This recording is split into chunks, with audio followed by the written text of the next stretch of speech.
Well, good morning. Thank you, Chair, members of the board. It's once again a pleasure to be with you this morning in this somewhat fresh wintry morning. And despite the challenges that come with our winter and the complexities we face as a community, our members continually remain engaged in their very important work.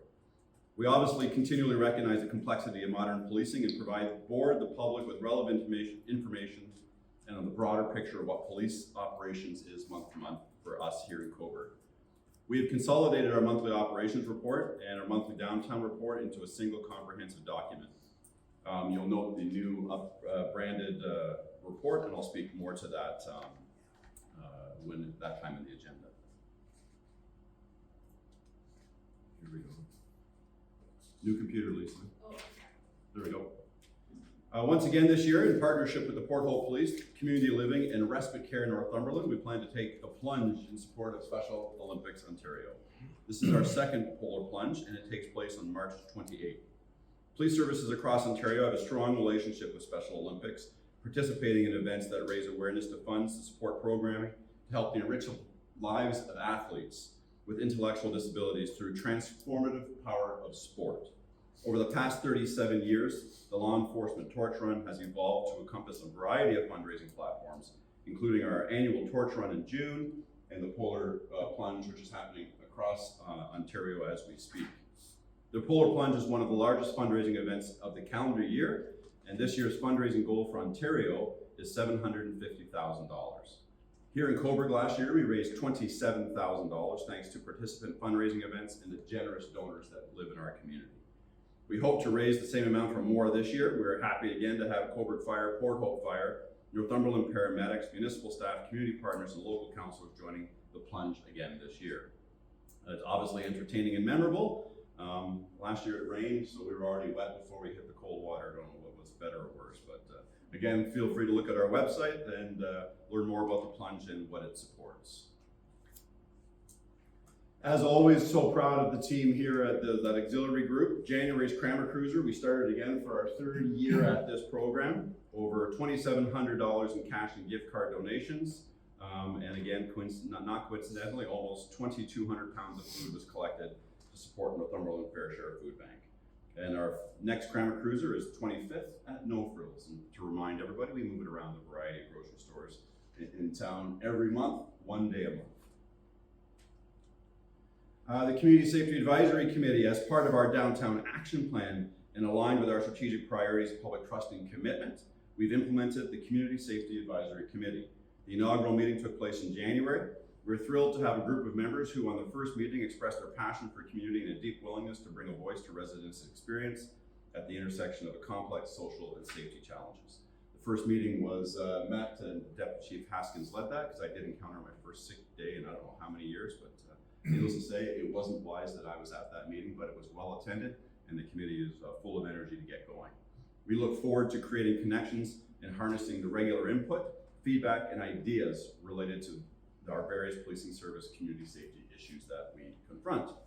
This is obviously a very important link to bridge gaps that we see in our communication, promote safety, and build trust. Speed Spy, I just thought I would highlight this very important initiative that once again our auxiliary group managed. In January, we received 18 traffic complaints for various themes, including speeding in local school zones. In addition to speed enforcement in community zones in January by frontline officers, the auxiliary unit continues to deploy the Speed Spy radar program. When a complaint is received, the Speed Spy tool is deployed in the area by the auxiliaries. You wouldn't know it was there. It's a small black box. They hang it on a variety of poles, and it produces reports over the course of 2 weeks, including the amount of vehicle traffic, the highest speeds, the lowest speeds, the average speeds. These reports are incredibly important in truly identifying what is a problem versus what is a perceived problem. This tool we share with the Road Safety Committee, with the town, and it helps the greater municipality really understand issues of speed and how it impacts our community.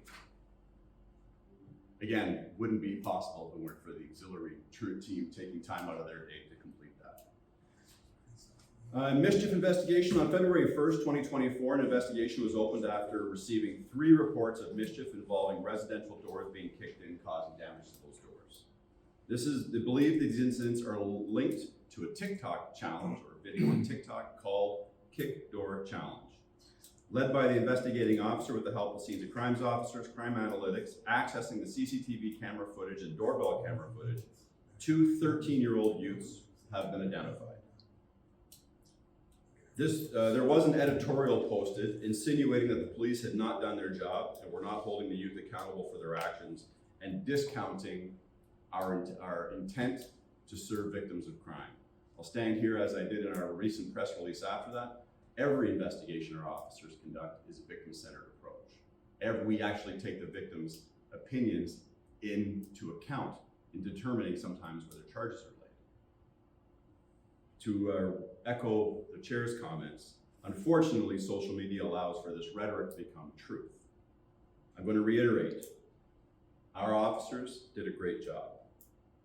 Careless reporting on social media has an impact on the officers who serve each and every day, and they were happy to see the results of their investigation. The 2 13-year-old youths are subject to extrajudicial measures and sanctions in lieu of criminal charges as per the Youth Criminal Justice Act. Extrajudicial measures play a crucial role in our approach to youth justice and must be considered by the police when dealing with incidents involving youth. This diversionary program allows youth to take responsibility for their actions and repair the harm they have caused for the victim, the community, and potentially themselves. It can include volunteer work, compensating victims, participating in specialized programs, promoting learning, rehabilitation, reintegration into the community, and preventing further offenses. Failure to adhere to the extrajudicial sanctions will result in the normal court process being commenced. We obviously continue to work closely with Rebound Child and Youth Services, which manages the extrajudicial measures, which involves the victims at every step. Just an update on our CCTV camera network. This is again funded through the Ontario CCTV grant program. The CPS CCTV camera network continues to undergo expansion. They were out there this morning working on another one. The comprehensive installation of the next phase of our CPS cameras is scheduled for completion by the end of summer 2024. The network continues to be a helpful tool in investigating crimes and incidents throughout the town of Cobourg. This augmented capacity aims to expedite the identification of individuals involved in incidents, facilitate evidence collection, and bolster court prosecutions. Currently, we have 31 operational cameras in the town of Cobourg.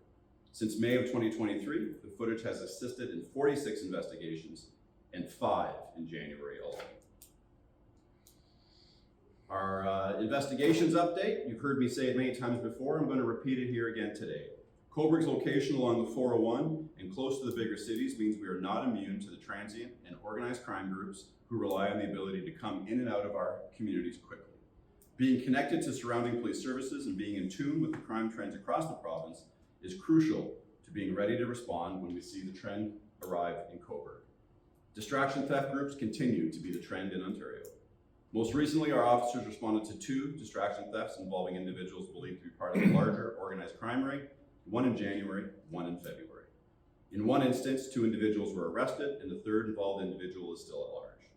In the other instance, we continue to work with surrounding police services on linking thefts believed to be committed to the same group of individuals. In a theft investigation in early February, 3 individuals stole merchandise from a business in Port Hope before attending a business in Cobourg right after.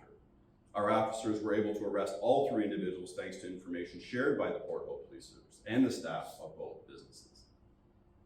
The increasing connectedness of police services through crime analytics departments, sharing of information is key in alerting communities, businesses, and other services to achieve outcomes of effective crime prevention arrests while they're occurring.